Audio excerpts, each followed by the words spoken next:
Kıymetli katıl aboneleri herkese selamlar, sevgiler. Ben Caner.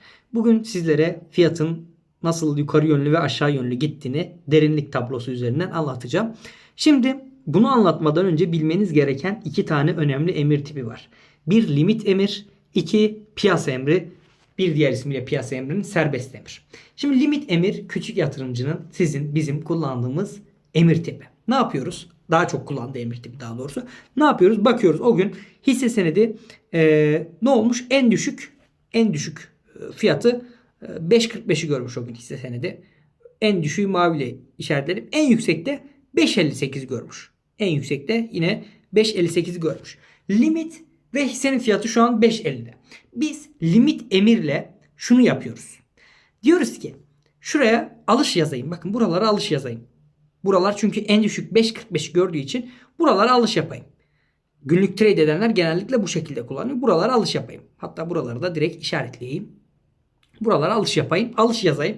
Örnek veriyorum 100 lot, 100 lot, 100 lot, 100 lot. Sonra buralara alış yazdım ya. Buradaki alışlar karşılanınca yukarıya da satış yazayım. Tabii ki elinizde lot olmadan satamazsınız. Sonra geliyoruz buralara da yazıyoruz. Yani 100 lot satılsın kaçtan? 5.55'ten satılsın. 100 lot nereden satılsın? 5.54'ten satılsın 100 lotta.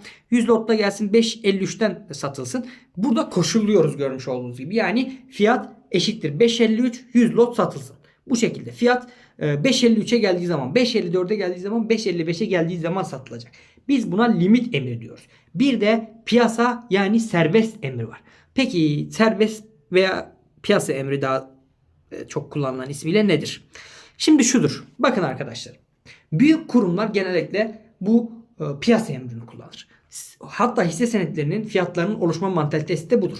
Görmüş olduğunuz gibi 5.50-5.51 seviyeleri. Burası alış, burası satış kademeleri. Şimdi burada kademelere baktığımız zaman yukarıda satış kademelerinde kaç lot görüyoruz? Görmüş olduğunuz gibi aşağıda 54.000 yazıyor. Şimdi ben geliyorum almaya. Ben alacağım. Burada da görmüş olduğunuz gibi 3 emirle 3.400 lot satılıyormuş. Ben ne yapacağım? Geleceğim. Kaç bin olsun? 20.000 lot emir vereceğim. 20.000 lot alış emri verdim. Şimdi bakıyor 20.000 lotu tamamlamak için 5.51 kademesinde ne kadar lot var? 3.456. Tamam. Bunu karşıladı. Bunu bana verdi. Ne oldu? Geldi 5.52 seviyesine ne kadar var? 4.321. Tamam. Bu 20.000'den düşüyor bu arada. Ondan sonra bir üst kademeye çıktı. 5.53 fiyatına çıktı. Ne oldu? Buradaki emir de karşılıyor. Çünkü bakın buranın toplamına bakın. Toplam 10.000. Ben 20.000 emir vermişim. Daha bana 10.000 lot daha vermesi lazım. Bu kademelerde emir kalmadığı için bir üst kademeye çıkıyor. Çünkü ben piyasadan emir vermişim. Nereden verirsen ver demişim. Yeter ki ver demişim. Bakın 1200. Hoppa bunu da verdi mi verdi. Ne oldu? 5000. Bunu da verdi mi verdi. Artık bak biraz daha şeye geldik. Bunları toplayalım ne kadar yapıyor? 16.000. Buralarda bunu da verecek bakalım. Verdi. Şimdi aşağı bunun tamamını toplayınca 21.000 yapıyor. Ne olacak? Buradan da arkadaşlarım bir 1000 adet falan verecek. Bakın şu 5.57 kademesinden 1000 adet verecek ama biz kaç bin emir vermiştik? 20.000 not. Buranın toplamına kadar 21.000 not. Nerede tıkandık? 5.57 seviyesinde tıkandık. Şöyle bunu da turuncuya çizeyim. Nereden almıştık? 5.51 seviyesinden almıştık.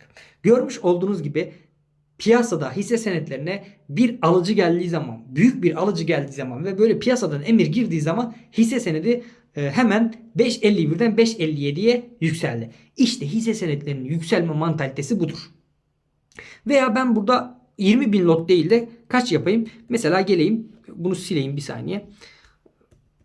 Silemedim. Bunu 30.000 lot yapayım. Hadi 30.000 lot yaptım. Burana kadardı toplam. Bak burana kadardı toplam. Bir saniye.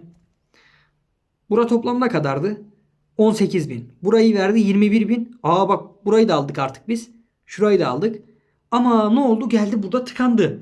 Çünkü burayı toplayınca ne yapıyor? Bak burayı toplayınca şunu da ekleyince 44.000 yapıyor. Biz 30.000 emir vermiştik. Yani şuradaki emirlerin yaklaşık 9-10 binini alıyoruz. Burada 14.000 lota yakın emir kalıyor. Yanlış hesaplamadıysam bir tekrar hesaplayalım.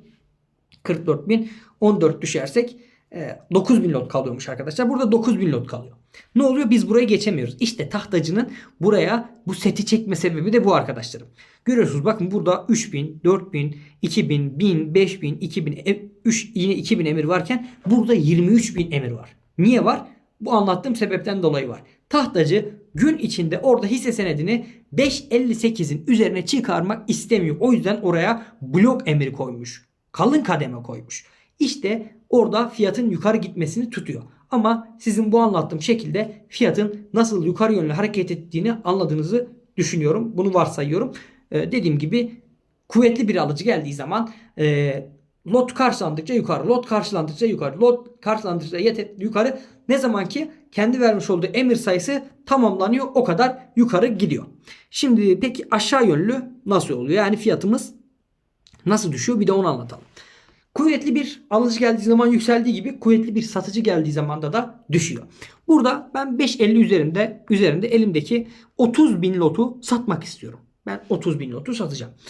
Ne oluyor? Geliyor 5.50 üzerindeki 2009, burası dediğim gibi bakın, burası satıcı kısmıdır. Burası alıcı kısmıdır. Yani nasıl bir alıcı geldiği zaman satıcı kısmındakileri aldıysa buradaki satıcı da bu alıcı kısmındakilere elindekini verecek. Şimdi 30 bin lot emrim vardı. Bakın geldi burayı çizdi. 5.50'deydim, onu da hemen çizeyim.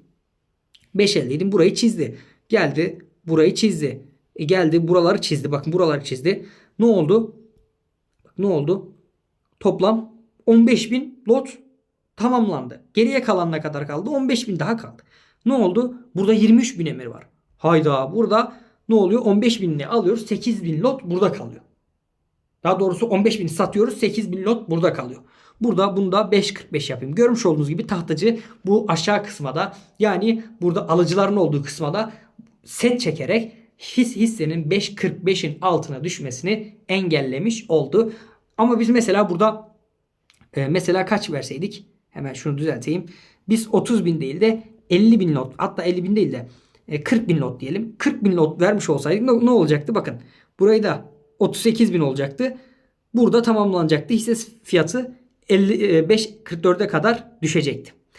Ama ne yapmış burada? Bakın bir kalın emir daha çekmiş. İşini riske atmamış. İşini sağlam almış. Tahtacılar da bu şekilde yukarı yönlü ve aşağı yönlü setler çekerek fiyatların yukarı yönlü ve aşağı yönlü gitmesini kontrol ediyorlar. Bu videomuzda hem fiyatların nasıl yukarı yönlü ve aşağı yönlü gittiğini anlattık, hem de bu şekilde tahtacıların set çekerek nasıl ani fiyat hareketlerini engellediğini anlatmış olduk.